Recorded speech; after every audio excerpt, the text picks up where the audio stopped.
നമ്മുടെ മുറ്റത്തെ ഇതുപോലെ നമുക്ക് ഒരു പാർട്ടീഷൻ തിരിച്ച് കൊടുക്കുകയാണെന്നുണ്ടെങ്കിൽ നമുക്ക് കുറച്ച് ഭംഗിയായിട്ട് നമ്മുടെ ചെടികളൊക്കെ നമുക്ക് നമ്മുടെ പോട്ട്സ് എല്ലാം കൃത്യമായിട്ട് പ്ലേസ് ചെയ്യാൻ പറ്റും.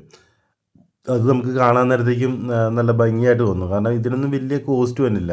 ഈ ഞാനിപ്പോൾ ഇവിടെ ചെയ്തതെന്ന് പറഞ്ഞു കഴിഞ്ഞാൽ കുറച്ചധികം കട്ടകൾ വാങ്ങിച്ചിട്ട് വരി വരിയായിട്ട് അടുക്കി അതിൻ്റെ മുകളിൽ പെബിൾസ് ഇടുകയാണ് ചെയ്തത്. ഈ കട്ടയ്ക്ക് നമുക്ക് 12 രൂപയ്ക്ക് വെച്ചിട്ടാണ് ഒരു കട്ടയ്ക്ക് വരുന്നുള്ളൂ. ഏകദേശം 20-30 കട്ടയൊക്കെ ഉണ്ടെന്നുണ്ടെങ്കിൽ ഇതുപോലെ നമുക്ക് സെറ്റ് ചെയ്യാൻ പറ്റും. പിന്നെ ഇത് വാഷ് ചെയ്യാത്ത പെബിൾസാണ്. ഈ വാഷ് ചെയ്യാത്ത പെബിൾസ് കിലോയ്ക്ക് 10 രൂപയുള്ളൂ. ഇത് ഏകദേശം ഈ കാണുന്ന ഏകദേശം 50 കിലോ അടുത്താണ് വരുന്നത്.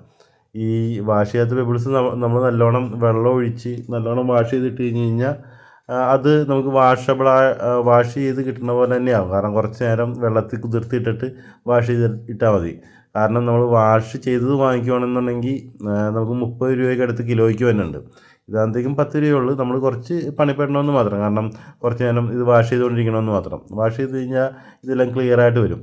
പിന്നെ നമ്മൾ ഈ പെബിൾസ് ഇടാത്തേക്ക് പ്രത്യേകം ശ്രദ്ധിക്കേണ്ടത് ഷീറ്റ് വല്ലതും വിരിച്ചിട്ട് അതിന് മുകളിൽ പെബിൾസ് ഇടണം. അല്ലാന്നുണ്ടെങ്കിൽ മഴയൊക്കെ പെയ്ത് കഴിയുമ്പോഴത്തേക്കും താഴെയുള്ള മണ്ണ് മുകളിലേക്ക് തെറിച്ച് ചട്ടിയിലും ഭിത്തിയിലും ഈ പെബിൾസിൻ്റെ മുകളിലൊക്കെ ആകും. അപ്പോൾ അത് ഒന്ന് പ്രത്യേകം ശ്രദ്ധിക്കണം. ഇത് ഈസി ആയിട്ട് നമുക്ക് കോസ്റ്റ് എഫക്റ്റീവായിട്ട്